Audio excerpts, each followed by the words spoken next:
Nuestro invitado de hoy ha sido testigo y protagonista de la Revolución cubana desde el movimiento 26 de julio hasta hoy. Especialista en políticas agrarias, la suya es una mente lúcida y crítica como pocas.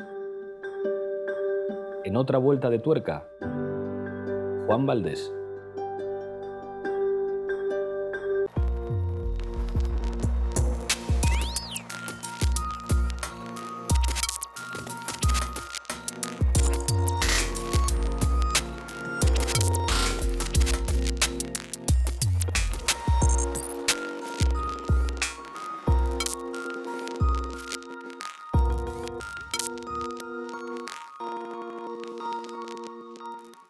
Juan Valdés, bienvenido a otra vuelta de tuerca. Mucho gusto. Naces en La Habana en 1938 y digamos que tu infancia está marcada por la dictadura de Fulgencio Batista. Te quiero preguntar por tus recuerdos de infancia. ¿Cómo era La Habana en los tiempos de Batista? Bueno, digamos, cuando Batista dio el golpe de Estado, yo tenía 14 años. Estaba en un internado infantil. Y bueno, salí del internado y comencé a trabajar. Y tan adolescente todavía estaba a cierta distancia de la política. No lo viví de manera inmediata, pero la dictadura y la lucha contra la dictadura es una especie de aceleración histórica. Y ya a los 17, 18 años estaba muy comprometido políticamente, participaba de la lucha clandestina, etcétera. Eventualmente caí preso. Y fue muy interesante que lo que me pasaba a mí me parece que le pasó a toda la generación de esa década, ¿no? Una acelerada politización que además desplazó al principio paulatinamente y después de manera definitiva a toda la clase política cubana. Ya no solamente a la de Batista y sus acólitos, sino a toda la clase política cubana. Te quiero preguntar por por ese ambiente clandestino, por el ambiente, digamos, prerevolucionario en Cuba, con el movimiento 26 de julio operando, con una izquierda tradicional que no terminaba de entender lo que significaban los barbudos. Háblame un poco de esa época. Yo tengo la impresión de que tenemos una historización de ese periodo un poco romántica, en el sentido de que parecería que toda la base social contra Batista estaba totalmente organizada, encuadrada en ciertas organizaciones y no en otras. Me parece que no era exactamente así. Para la gran masa, habían militantes, digamos, combatientes bien definidos en una u otra organización, pero la sociedad se movía de una organización a la otra porque se movía de actividades, la promoviera una organización u otra, sobre todo en la Gran Habana, ¿no? Que es la visión más directa que tengo. Creo que era muy diferente como lo que pasaba en La Habana que lo que pasaba, por ejemplo, en Santiago de Cuba o en otras ciudades del país. Pero en La Habana, como que el proceso antibastistiano era más magmático a nivel de la sociedad, que se movían los actores de una u otra organización, siempre en el gran objetivo de derribar la dictadura de Batista, ¿no? Era menos fronterizo que lo que aparece ahora en las historias que se hacen, etc. Y eso me parece que es muy importante en el sentido de que lo que llegó al triunfo de la revolución fue una gran masa, sin muchas distinciones partidarias, muchísimo menos que las que aparecían cupularmente. Y yo creo que eso favoreció el proceso de integración posterior, ¿no?, de toda la fuerza revolucionaria. ¿Cómo es el momento del triunfo insurgente? Digamos con una serie de incomprensiones en el exterior de lo que estaba ocurriendo en Cuba. ¿Qué recuerdos tienes de la llegada de Fidel Castro a La Habana y del triunfo de la insurgencia y, digamos, de ese especie como de caos revolucionario que se produce durante algunas semanas, algunos meses? Dentro de las situaciones, es decir, teniendo en cuenta el vacío de poder que planteaba la fuga casi masiva del gobierno batistiano, el intento de un gobierno de transición que detuviera la entrada de fuerzas revolucionarias al poder, todo eso sucedió tan rápidamente, tan aceleradamente, que en realidad creo yo que la sociedad lo vivió simplemente como un compás. La sociedad queda sorprendida el día 31, aún los que lo esperaban, con la fuga del gobierno de Batista, casi masiva, y el rendimiento de las fuerzas militares al ejército rebelde en sus distintas composiciones y lugares. Entonces, de ahí en adelante, bueno, algunas manifestaciones, la población en La Habana rompió los parquímetros, que eran un negocio de la dictadura, tomaron los cuarteles de la Policía Nacional, que estaban muy comprometida con la represión, etcétera, etcétera. Pero más allá de ese primer momento, lo que se creó fue un gran compás de espera, que era la llegada de la dirección revolucionaria a la capital, ¿no? Cosa que Fidel hizo lentamente, se tomó casi una semana en llegar a La Habana, fue haciendo una puesta en escena provincia por provincia, movilizando a la población, creando un nuevo discurso político, anunciando un proceso de cambio. Es decir, Batista ya no está, pero vamos a iniciar un proceso de cambio revolucionario de la sociedad cubana, porque había que, de alguna manera, la única ideología dominante en la clase política, en los sectores emergentes, era derribar a Batista. Pero la noción de recordar que había un programa del Moncada, que esto iba a ser el programa del gobierno revolucionario, que se iba a llevar adelante los cambios del país, estaba menos concientizado, muchísimo menos concientizado. Y Fidel comenzó muy tempranamente a hacer ese proceso de concientización. De manera, cuando llegó a La Habana, que se le esperaba, y en fin, fue la gran recepción que se conoce, era muy interesante lo que ya él dice en su discurso, ¿no? Es decir, ahora todos me aplauden, pero quizás no todos los que me aplauden ahora nos aplaudirán después. Vamos a ver cuando iniciemos las leyes revolucionarias, los cambios, cuántos todavía nos siguen. Venimos para cambiar la sociedad cubana, ya Batista no está. Es decir, que en realidad, como en dos tiempos, ¿no? Derribar a Batista y comenzar a hacer la revolución, ¿no? Pero eso implicaba un proceso de concientización enorme de la población cubana, que bajo la influencia norteamericana, bajo el escepticismo que toda la vida republicana anterior había impregnado en la sociedad cubana, de que nada se podía hacer, etc. Yo recuerdo que mi padre me decía, bueno, ya esto yo lo viví, en los años 30 también se derribó la dictadura y después todo no se hizo nada y todos se corrompieron. Había una zona de fuerte escepticismo de la sociedad cubana que había que transformar, ¿no? Y yo creo que como que la juventud jugó el papel catalizador de ese proceso.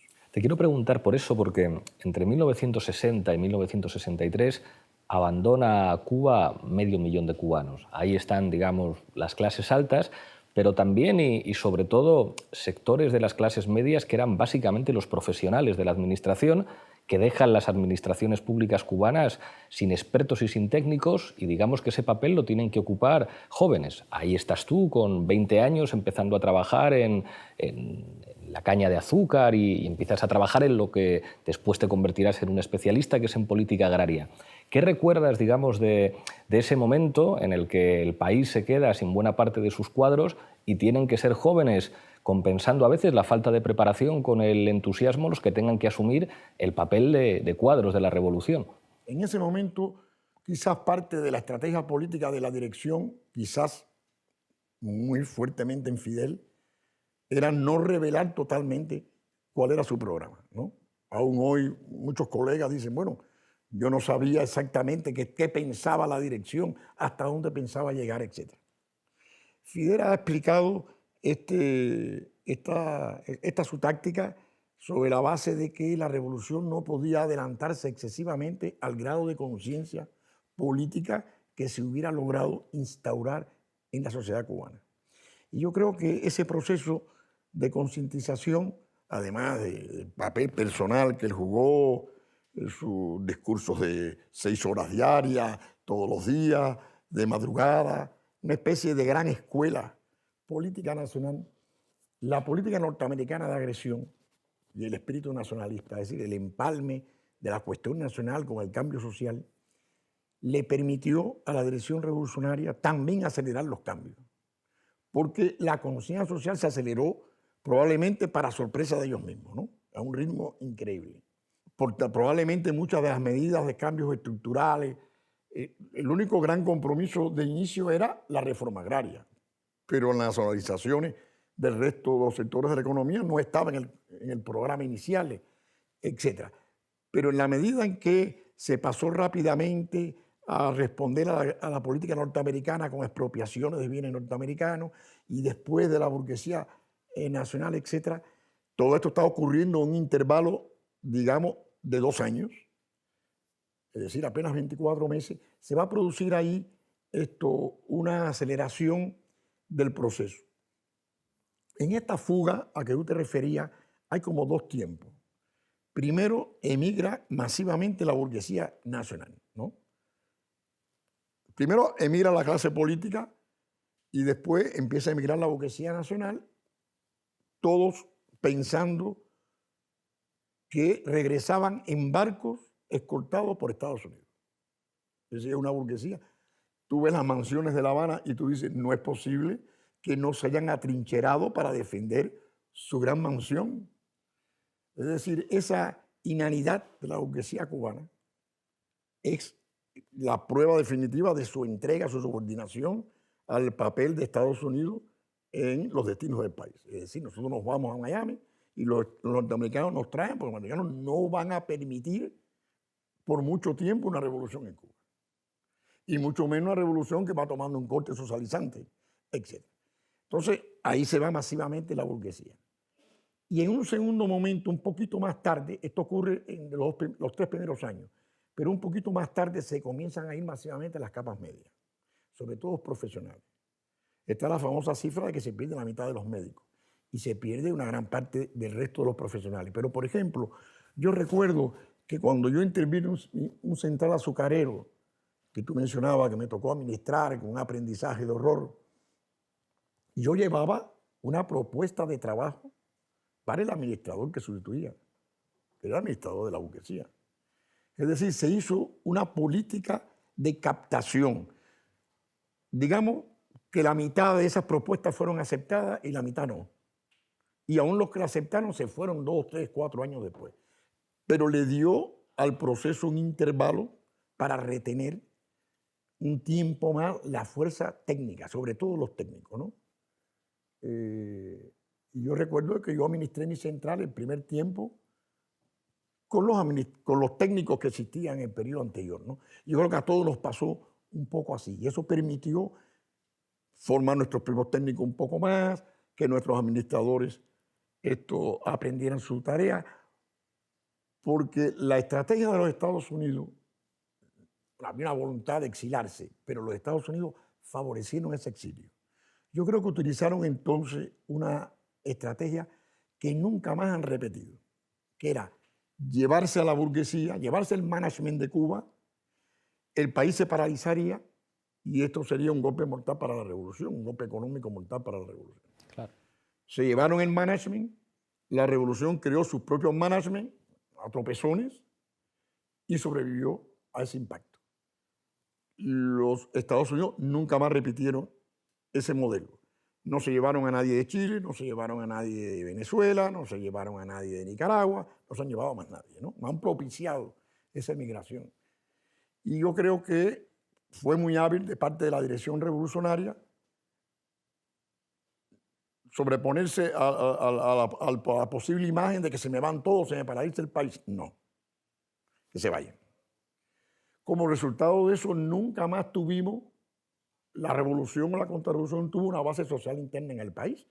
La contrarrevolución se ha hecho por lanchas desembarcando en el país, ¿no? O comprando algunos personeros locales. Pero ya perdió su base social definitivamente, que ahora está en Miami, ¿no? Y ya dentro de poco ni en Miami, según se sabe. Y yo creo que una combinación de entender que era mejor a todos los fines de mediano y largo plazo que se fueran, aunque hubiera que pagar ese costo, y una confianza inusitada en la juventud. Porque ¿qué hago yo con 20 años? Intervenir en un central azucarero. Yo apenas era un maestro de montaña. Es decir, esa osadía de ocupar la economía con jóvenes, que ahora son una aventura, pero dentro de 5 años son el management leal de la revolución, fue una operación realmente, me parece a mí, prodigiosa. Te quiero pedir un balance sobre la reforma agraria en Cuba y sobre los diferentes, digamos, procesos de nacionalización de las tierras. ¿Cómo lo ves con los ojos de 2017, el trabajo que hicisteis en el campo? A ver, el tema de que las tierras sean nacionales es hasta un tema de la burguesía, ¿no? Claro. No lo trajo la revolución a la historia. Primera, porque hemos tenido, yo identifico ya hasta 4 reformas agrarias, entendiendo por esta un cambio en la estructura de tenencia de la tierra. La primera reforma agraria tenía toda la connotación de justicia social, compromiso político, primer cambio estructural del país, etc. La tierra es para quien la trabaja, la vindicación del campesinado cubano, etc. Pero en la primera reforma agraria ya se encerraba el golpe más importante, que era nacionalizar todas las plantaciones, las llamadas cañas de administración, es decir, todas las plantaciones cañeras que eran propiedad del mismo propietario del central azucarero. Eso introducía de una manera menos visible un golpe mortal a el capital azucarero del país, un tercio del cual estaba en manos norteamericanas.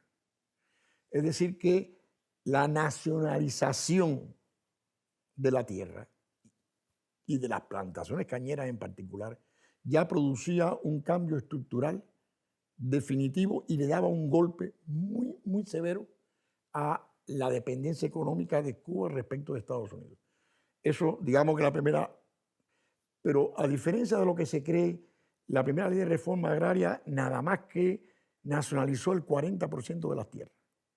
Una segunda ley de reforma agraria en el 63 elevó la nacionalización de tierra hasta un 66%. Es decir, ya esa es una ley más política, liquida a la burguesía agraria. No a los terratenientes absentistas, dueños de la tierra pero que no la trabajan, o las grandes plantaciones, sino ahora a la burguesía agraria. Es, digamos, una ley fundamentalmente política, ¿no? Y de ahí en adelante ya el sector estatal de la agricultura va a seguir acrecentando, va a llegar a tener el 80% de las tierras cuando cierre la década de los 80, y digamos que eso es lo que le sucede a la propiedad, al carácter nacionalizador de las tierras. Pero un problema más complicado es que qué se hace con esas tierras, cómo se las administra, ¿no? Y esto, en un primer momento, se basan todas las dificultades de organizar esa masa de tierras y se va imponiendo. Al principio hay un amago cooperativo, después se renuncia al amago cooperativo y finalmente el modelo que va a imperar en la agricultura cubana es el de una administración estatal, la creación de empresas agrarias administradas por el Estado. Más allá de una discusión acerca de cuán eficiente podía ser eso o cuán eficiente podía llegar a ser, en mi opinión el mayor problema es que se creó una dinámica de que esa concentración de tierra o la escala organizativa de las empresas agrarias entró a lo largo del tiempo en una dinámica de mayor concentración cada vez. Es decir, digamos, en los años 60 teníamos 3.200 empresas agropecuarias. Cuando terminamos los años 80 tenemos 400, toda la agricultura en 400 empresas. ¿Qué significaba eso? Que siempre la escala de la empresa que se pretendía estaba por delante de la capacidad de los cuadros para operarla y de la base material para operarla. Y eso ya implicaba, en mi opinión, un cierto grado de ineficiencia estructural, que era perfectamente previsible. Y también el comprometimiento de que ese modelo agrario era, cito, la niña de los ojos de la revolución, ¿no? Con lo cual, todo reexamen de ese modelo se hacía bastante complicado, ¿no? La mayor prioridad de la revolución fue la redistribución de la tierra, acorde al acta de la reforma agraria. A esta revolución, patria o muerte.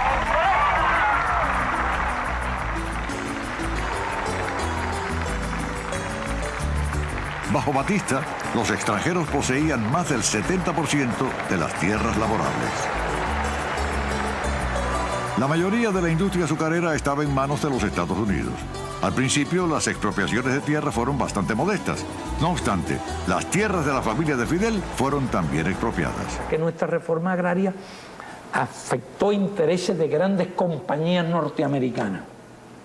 A nosotros nos hacían la guerra por hacer la reforma agraria y en cambio después Kennedy estaba promoviendo la reforma agraria en América Latina para evitar revoluciones radicales. Ahora, es decir, lo que va a suceder a partir de la crisis de los 90 es que nos vemos obligados a desescalar la agricultura casi de 10-1, creando cooperativas,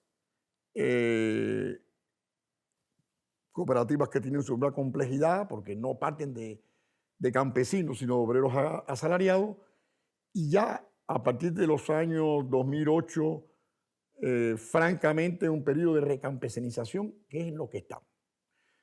Una cifra, a comenzar los 90, solamente el 10% de las tierras están en manos campesinas, ahora está más del 30%.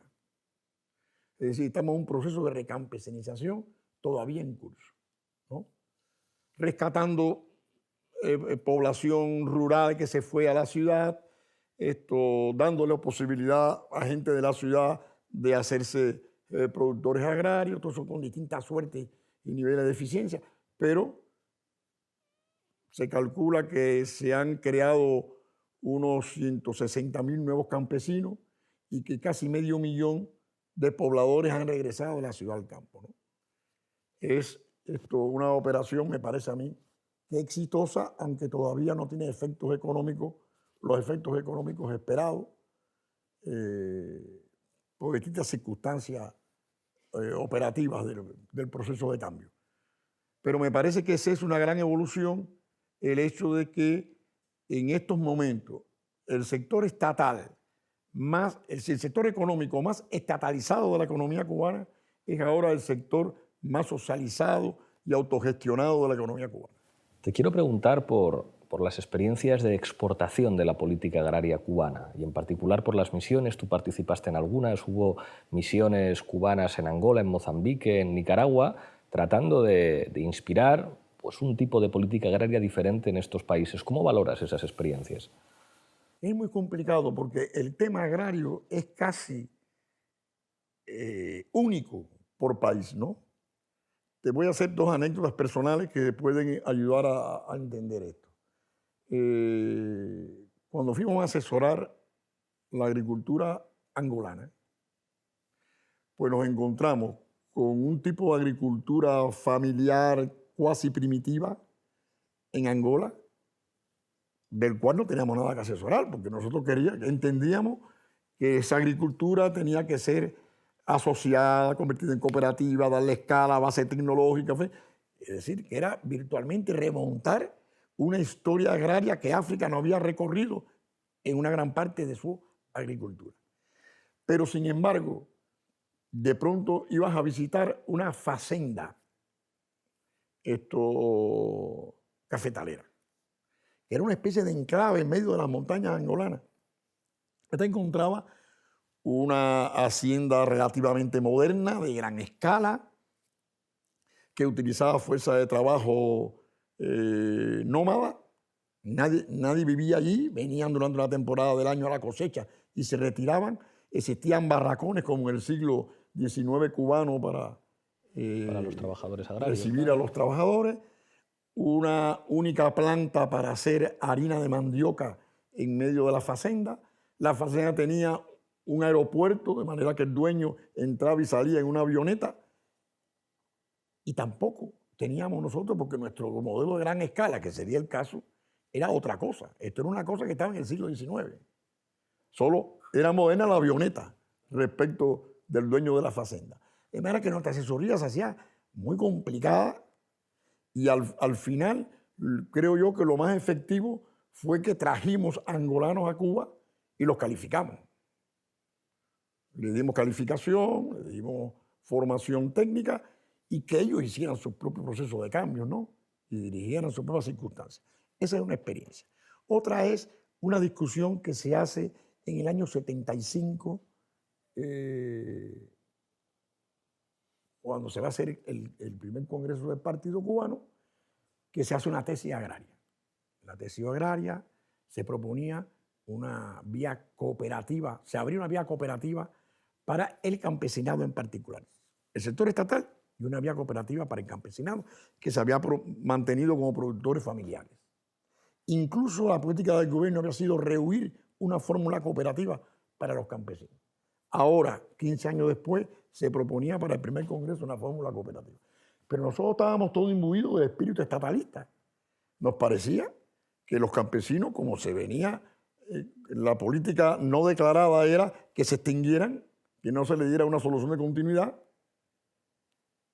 Fuimos a una discusión, no voy a mencionar los personajes, pero eran muy importantes los que estaban en la discusión.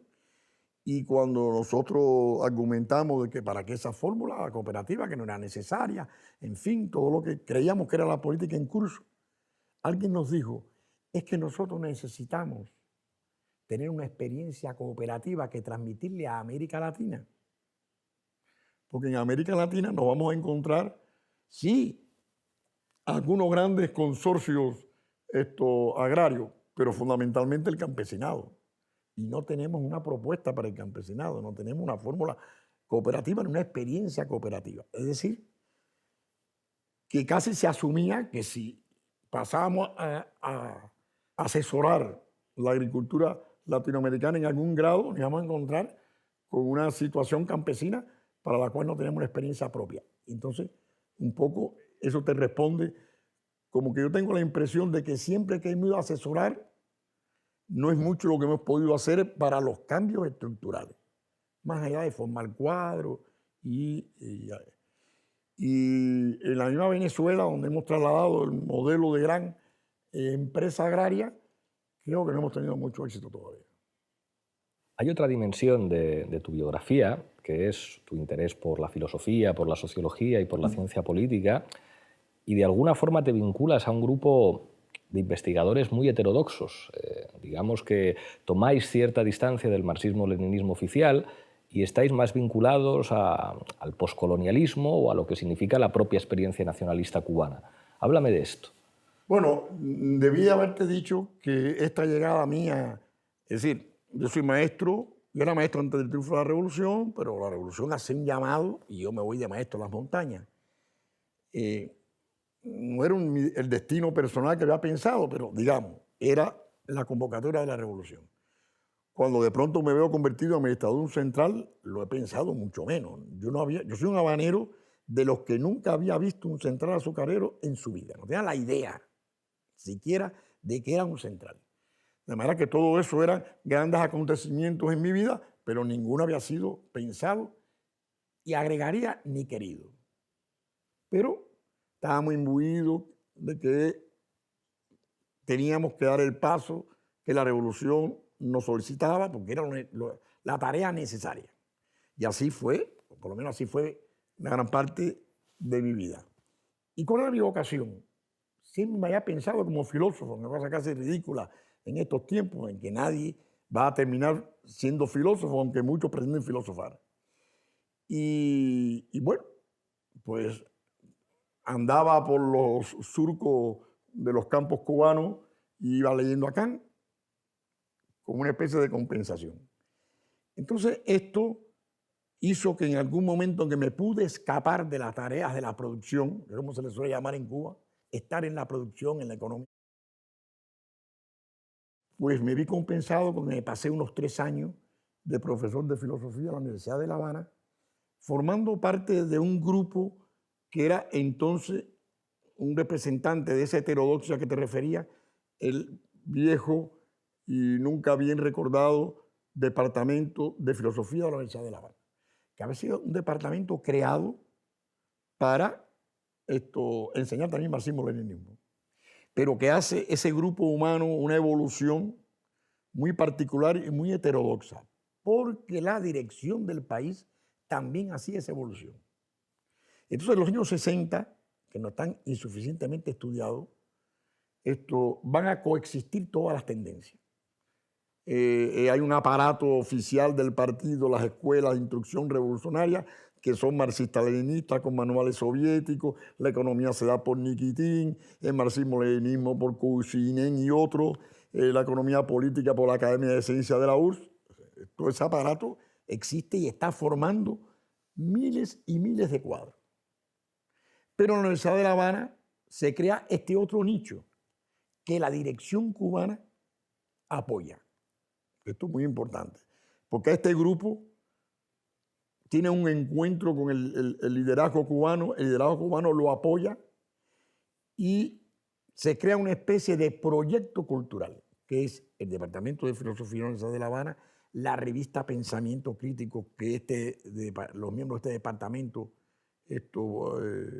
publican, y la editorial Revolución, que comienza a hacer publicaciones inusitadas.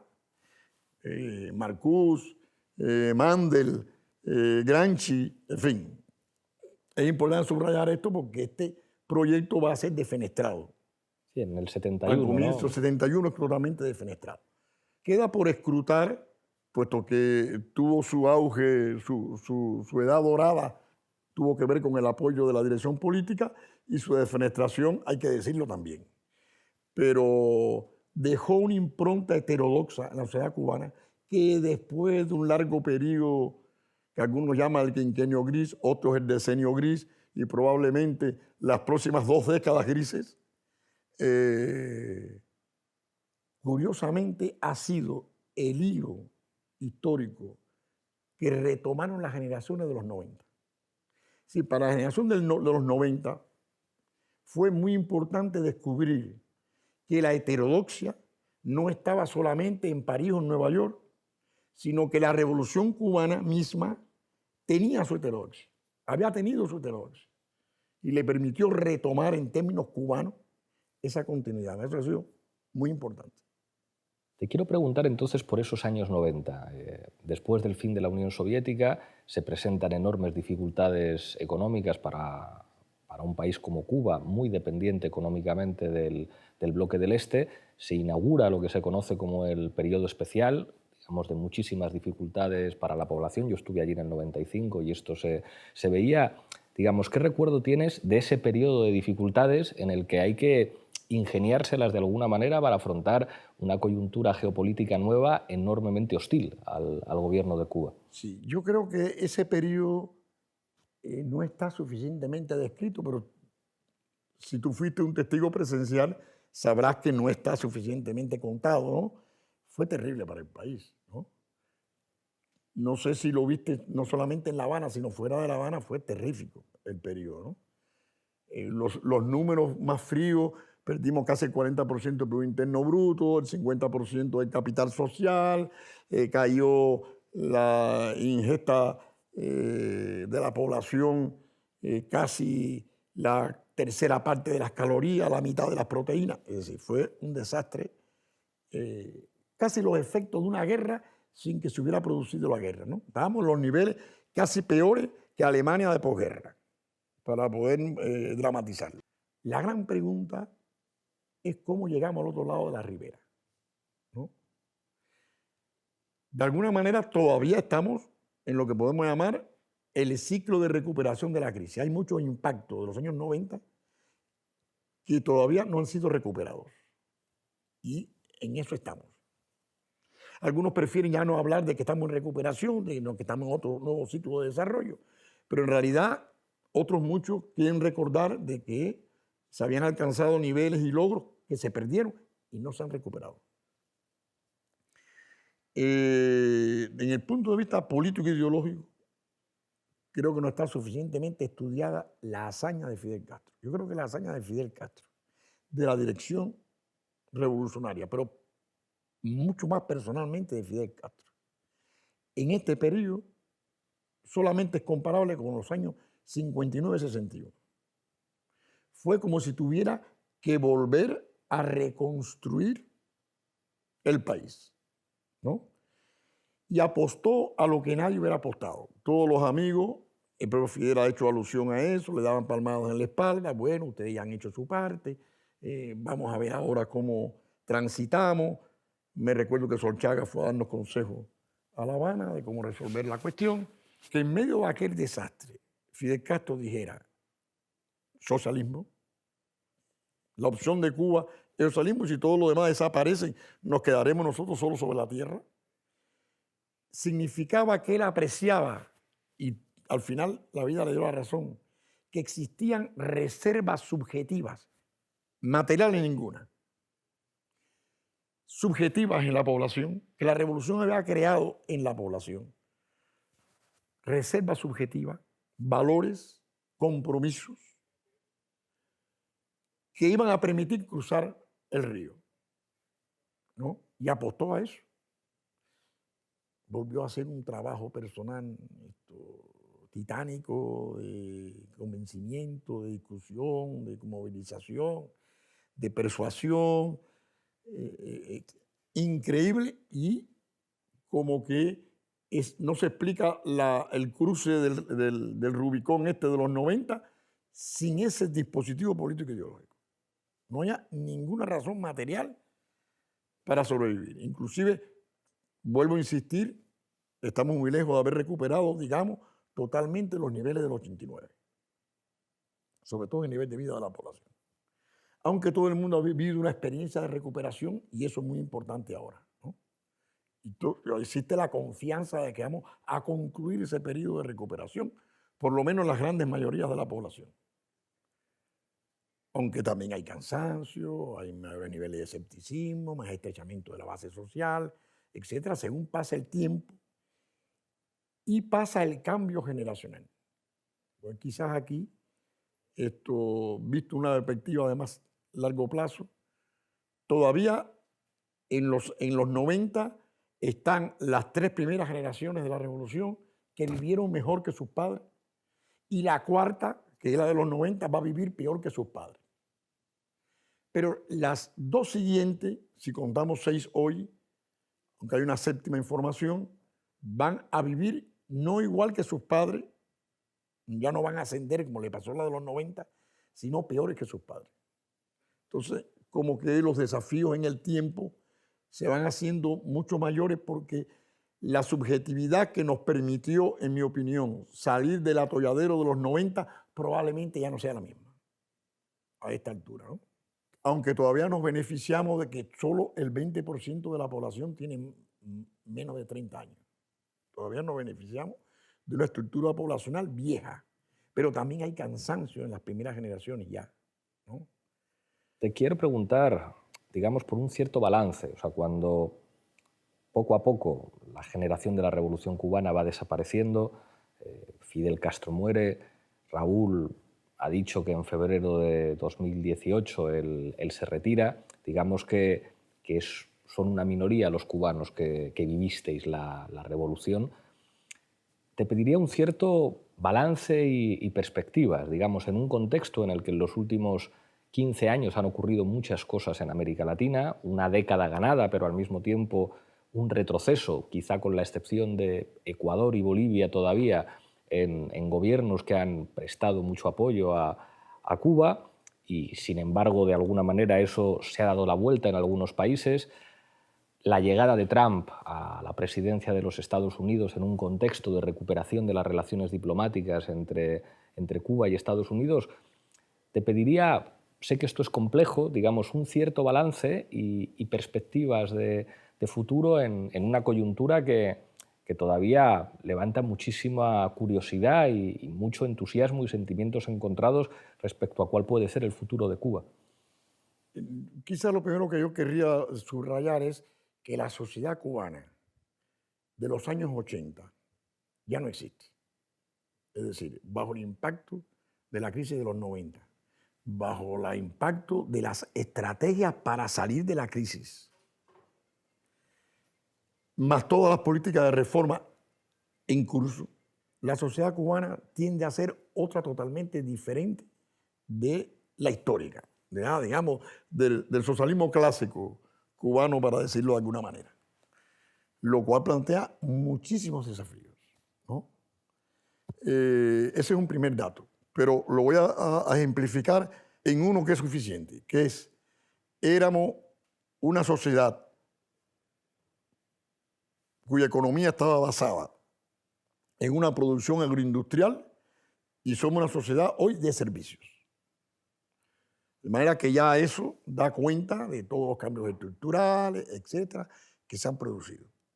Tenemos una sociedad distinta, con 7 generaciones, como dije, con un patrón de desigualdad que duplica el que existía en los 80, con franjas de la población mucho más vulnerable, etc. Tenemos ahí, a nivel de sociedad, tenemos un complejo de sociedad hoy para el cual la propia clase política cubana no tiene experiencia. Es decir, están aprendiendo y teniendo que crear soluciones. Ese es un tema. El segundo tema es que el gran problema que tú mencionaste, que plantea los 90, es cuál va a ser nuestra reinserción internacional. Que ya llevábamos casi 3 décadas articulado a el campo de los alistos europeos, ahí venían seguridades de todo tipo, económicas y militares, en fin. Y eso no solamente desaparece, sino que desaparece bruscamente. Y desde entonces, el gran problema es cómo nos volvemos a rearticular al sistema internacional. En un primer momento, porque toda nuestra articulación, incluso la económica, estaba basada en acuerdos políticos. Cuando se derrumba, vuelves a descubrir que la economía está en el mercado mundial, que ya no tiene acuerdos políticos ninguno y que lo que eran tus amigos hablaban mal de ti. Entonces, en ese contexto hay que empezar a reconstruir las relaciones internacionales. Y en ese contexto adquiere un particular sentido la revolución chavista y el surgimiento de los llamados gobiernos progre o populares o neopopulistas, neoliberales, como le quieran llamar, que ya se sabe que tienen muchas denominaciones. A tal punto de que cerca de un 40% del intercambio económico se recoloca en América Latina, cosa inédita. Por tanto, aunque siempre hemos sabido que nuestro destino está muy ligado al de la región, eso quiere decir que cuando la región progresa, nosotros mejoramos, pero cuando la región retrocede, nosotros empeoramos. Ahí ya, por tanto, tenemos una seria amenaza. El descalabro venezolano es un descalabro serio para nosotros. El retroceso de otros procesos, digamos el de Brasil, también, etc. De manera que, efectivamente, parte de nuestra suerte ahora está fuertemente ligada, ya no en abstracto, sino en concreto, incluso tan concreto como la economía, a la suerte de la región latinoamericana, que ahora está enfrentando un proceso de recuperación hegemónica por parte de Estados Unidos, que había iniciado Obama, que hasta el momento Trump no solamente continúa, no está claro ninguna novedad para nosotros, y que tampoco tiene una definición respecto a Cuba, ¿no?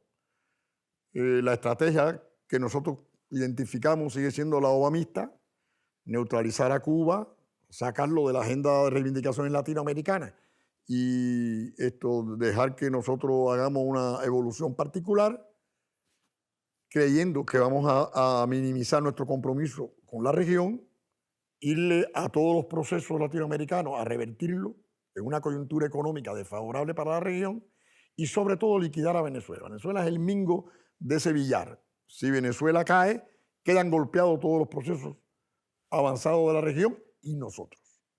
No hay que ir por nosotros directamente, sino vía Venezuela, ¿no? De manera que yo creo que así es como está transcurriendo el escenario. Naturalmente, un personaje tan imprevisible como Trump y tan grosero, que puede hablar más de Fidel Castro en sus funerales, ¿no? Te dice que puede suceder cualquier cosa, ¿no? Con este personaje. Aunque yo creo que este personaje está cada vez más modelado por su equipo y por el establishment. Pero bueno, esa es otra discusión.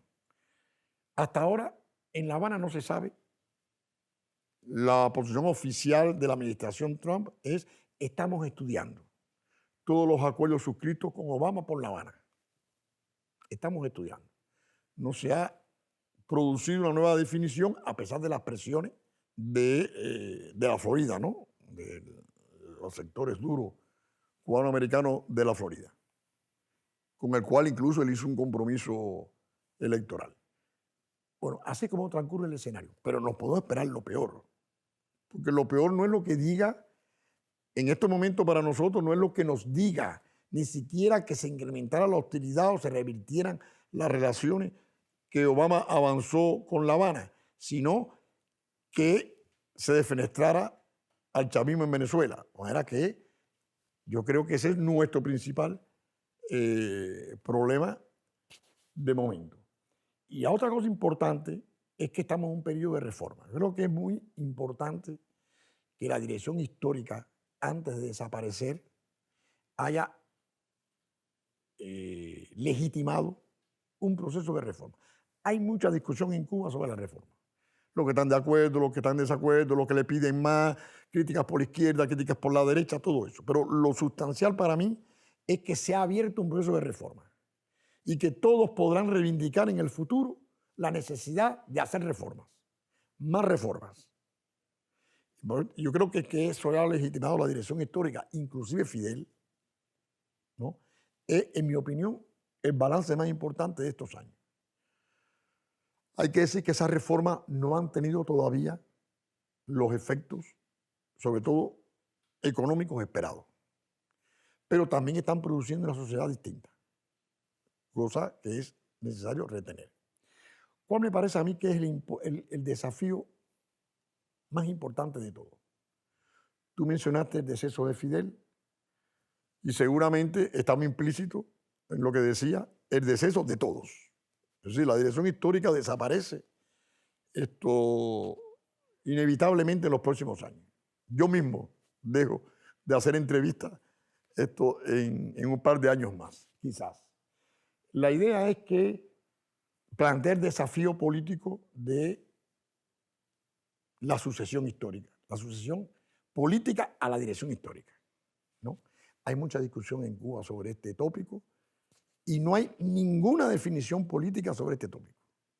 Entonces, el tema de la sucesión política cada vez se hace más complejo, que no está en la agenda pública, no están visibilizadas las figuras que podían hacer esa transición. Raúl remitió al Partido Comunista Cubano ese papel que jugaban la dirección histórica, y será también un desafío histórico que lo pueda jugar, etc. Lo más complicado es que no está definido la sucesión histórica. Y como un subconjunto de esa complicación, tal como lo veo yo, el hecho de que no esté clara la sucesión generacional. Ya no la sucesión histórica, figuras por figura, que bueno, hay figuras de 80, te pueden poner una de 70, otra de 60, una de 50. Pero no es irrelevante para el futuro del país qué generación acceda a posiciones de poder en el mediano plazo. Y sobre todo, cuán representadas van a estar. Esta es una problemática para mí central. Las generaciones más jóvenes en la futura estructura de poder. Porque una revolución que comenzó con 20 años y que tiene ahora 80, pues tiene 7 generaciones para delegar. Pero la sexta o la séptima, los más jóvenes, ya no se ven representados en la estructura política. ¿Me explico? Allá en La Habana llamamos a un colega de 50 años joven. Tú me dirás cómo lo ve uno de 20 o de 18. ¿Cómo que 50? 50 es casi mi abuelo, ¿no? Hay todos esos problemas de imaginario y de representación que son cada vez políticamente más relevantes. Entonces yo creo que ese es, digamos, el área más complicada. Pasa el tiempo. De alguna manera, Raúl ya comprometió su salida de la dirección del Estado, porque sería primer secretario del partido hasta el 21, y allá el partido dirige, es como dice la Constitución, dirigente superior de la sociedad y el Estado, de verdad. Entonces todavía él jugará, si la vida lo acompaña, y ojalá que sí, un papel muy importante en esa regulación del futuro. Estamos llegando al final, nos queda solamente la rueda de reconocimiento. Yo te presento una serie de nombres y en 3 o 4 frases no más me los tienes que definir. El primero, José Martí. Como diría Cinto Vitier, el alma de la patria. El Che Guevara. Un ejemplo inimitable. Raúl Castro. El más grande segundo que se pueda tener en una revolución. Fidel Castro. Lo que creo yo que le reconocerán las generaciones futuras, el gran patriota. Hugo Chávez. Un gran discípulo. Y el último de todos, el Papa Francisco. Una esperanza de que la Iglesia juegue un papel del lado de los pobres. Ahora sí que sí, llegamos al final. Te entrego la taza de la tuerca. Hay que agarrarla con la mano izquierda y tienes que mirar a esa cámara y brindar por lo que quieras. Pero bueno, hay cierta trampa porque está vacía. Está vacía. Podíamos haberle puesto ron. Por la Revolución Cubana. Muchísimas gracias, Juan.